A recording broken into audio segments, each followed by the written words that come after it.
Estamos en Camino a los Pinos, analizando la evolución de la administración pública y los modos de gobierno, los estilos personales de gobernar en el Estado mexicano del siglo XX con el doctor Alejandro Carrillo. Alejandro, si nos permites, tenemos una cápsula preparada por el equipo de Camino a los Pinos respecto a esta evolución que ilustra cómo han venido las transiciones de los gobiernos militares por revolucionarios civiles del México contemporáneo. Ah, qué interesante, ¿cómo no? Vamos a verlo.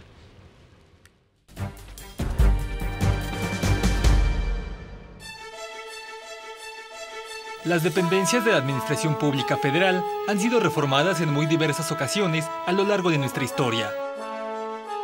Con Plutarco Elías Calles, por ejemplo, desapareció el gobierno municipal del Distrito Federal y sus funciones fueron encomendadas al Departamento del Distrito Federal. Bajo el gobierno de Abelardo Rodríguez se crea el Departamento del Trabajo, la Secretaría de la Economía Nacional y el Departamento Agrario. Con Lázaro Cárdenas se crea la Procuraduría General de la República y el Departamento de Asuntos Indígenas, entre muchas otras áreas. Con el presidente Miguel Alemán, el Departamento de Trabajo se convierte en la actual Secretaría de Trabajo y Previsión Social. Más tarde, López Mateos sustituye la Secretaría de Economía por la de Industria y Comercio, mientras que Comunicaciones y Obras Públicas se divide en dos dependencias. Nuevos cambios tuvieron lugar bajo el gobierno de Luis Echeverría, cuando se creó la Secretaría de Turismo y la Secretaría de la Reforma Agraria. Alteraciones de gran relevancia tuvieron también lugar durante el régimen de López Portillo, al crearse la Secretaría de Programación y Presupuesto. Bajo el gobierno de Ernesto Zedillo, la Secretaría de Pesca se transforma en la Secretaría del Medio Ambiente, Recursos Naturales y Pesca. Con Zedillo, además, el Distrito Federal deja de ser un departamento del gobierno federal para constituirse en un gobierno electo por el voto de los capitalinos. Más recientemente, bajo el gobierno de Fox, fue creada la Secretaría de Seguridad Pública, cuyas funciones ejercía Gobernación, y la Secretaría de Comercio y Fomento Industrial fue sustituida por la Secretaría de Economía.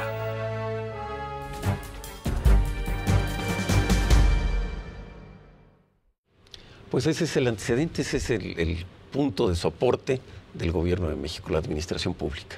Las distintas secretarías, las herencias de los puntos de vista de todos estos grandes hombres de historia, entre ellos quizá también detrás del telón Vasconcelos en la parte de educación, ¿no? Claro, es que efectivamente, como tú bien lo dices, de 1910 hasta 1920, que muere Carranza, pues fundamentalmente los pleitos entre los propios caudillos revolucionarios obligaban a que la administración, aunque tenía ya casi 10 y a veces hasta 14 dependencias entre secretarías y departamentos, que son los que crea Carranza algunos, el presupuesto fundamental lo tenía la Secretaría de Guerra. Pues tenían primero que asentar el poder, la capacidad efectivamente de dirigir. Y es precisamente en el régimen de 20 o de 21 a 24 con Obregón que por primera vez el presupuesto para educación empieza a crecer un poquito y empieza a disminuir un poco el presupuesto para la Secretaría de Guerra y Marina. Después, efectivamente, en función del programa que está establecido en la Constitución del 17, empiezan a surgir secretarías de apoyo al campo, la Secretaría de Agricultura y Ganadería, las secretarías que tienen que ver con el fomento económico, industria y comercio, o de economía nacional, como se llamaba en ese entonces, pero no es sino hasta el gobierno del presidente alemán cuando ocurren dos cosas importantes. Acaba de terminar la Segunda Guerra Mundial, viene la recomposición mundial, la creación de estos dos grandes bloques a nivel internacional, y tener que contemporizar y sacar adelante el problema de que antiguos aliados como la Unión Soviética y los Estados Unidos ahora se vuelven los enemigos irreconciliables y nosotros estamos bajo el área de influencia de los Estados Unidos. Yo creo que uno de los grandes méritos de las administraciones que empiezan con el licenciado Miguel Alemán es que se garantiza, por un lado, que México sigue teniendo que cumplir el programa de reivindicaciones sociales de la revolución que está establecido en la Constitución del 17, pero tiene que defender también su soberanía frente a las presiones que la Guerra Fría implica. La famosa guerra en contra del comunismo de parte de los Estados Unidos con sus exageraciones con el senador McCarthy y todas estas cosas. Entonces empieza el problema de entrarle a la industrialización de México, de la modernización económica del país, y empieza también a variar de la Secretaría de Guerra y Marina, llamada de la Defensa a partir del general Cárdenas, y después la Secretaría de Gobernación, con el licenciado Miguel Alemán, con Adolfo Ruiz Cortines, una breve interrupción por razones evidentes, no quería, ya eran mucho 3 secretarios de Gobernación salidos de Veracruz.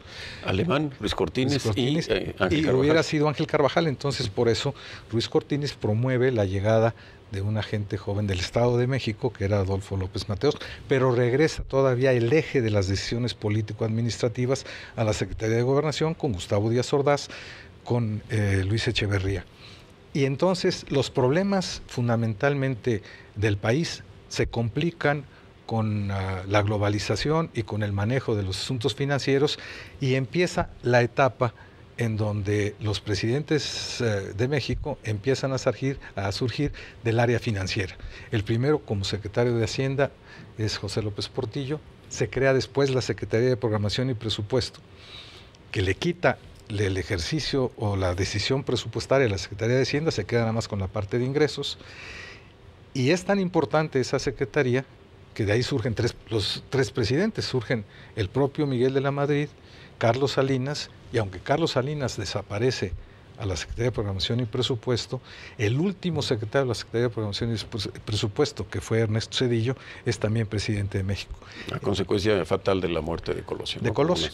Y curiosamente, Salinas, en el momento en que desaparece la Secretaría de Programación y Presupuesto para regresarle a Hacienda todo el control de las finanzas públicas, desprende una parte muy importante y se crea la Secretaría de Desarrollo Social, que es una secretaría que se convierte en plataforma muy importante para algunos precandidatos. El propio Luis Donaldo Colosio sale de ahí. Y ahora, como hemos visto, muchos presidentes que intentan, dijéramos, placear a posibles candidatos con posibilidades de llegar a ser precandidatos y candidatos del partido en el gobierno, en este caso del PAN, pues normalmente han salido del área de desarrollo social. Acaba de hacer una descripción de la evolución de la administración pública realmente valiosa. Yo creo que es esta forma como ilustras estos periodos de los políticos, de Alemán a Echeverría, ¿no? Políticos, en muchos de ellos, excepto de Alemán a Díaz Ordaz, con cargo de elección popular, como un prerequisito no escrito, ¿no? Así es. Sí. Pero el hecho que tuvieran cargo de elección popular es importante. De Echeverría a Zedillo son funcionarios públicos que no tenían cargo de elección popular, pero tenían una carrera dentro de la administración pública. Y fundamentalmente en el área de finanzas. Y viene el tema de la transición, de que las prioridades del país no son políticas, sino son económicas, financieras, de asignación de gasto o de eficiencia del gasto, ¿no? Así es, y que la política está marcada fundamentalmente y cargada hacia la solución de problemas financieros, como está ocurriendo en el resto del mundo actualmente. Fíjate, Alejandro, que yo creo que para el público es realmente complejo y difícil de entender este proceso de decisión gubernamental. Tienes al presidente, el gobierno federal con todas estas secretarías, muchos subsecretarios, oficial mayores. Demasiados. El oficial mayor es un cargo que todavía permanece de la administración militar. En algunos casos no. Debería ser subsecretario de administración, así técnicamente. Es, pero en realidad no es que subsista de los gobiernos militares, subsiste desde la etapa española, porque la administración española tenía secretarios del despacho, se llamaban en ese entonces, y después una estructura de oficiales, oficial primero, oficial segundo, oficial tercero, y el oficial mayor era el que estaba por encima de todos. Ahora, entonces, es todavía colonial. Es realmente un aparato administrativo burocrático, controlado, a veces no eficiente, a veces sí orienta su intención a favor de intereses políticos, sino a favor del resultado que tienen en su poder, ¿no? Si me permites, vamos a un corte y regresamos con este tema. Estamos aquí en Camino a los Pinos viendo la evolución del Estado mexicano de acuerdo a también la evolución de la administración pública en México durante el siglo XX. Regresamos.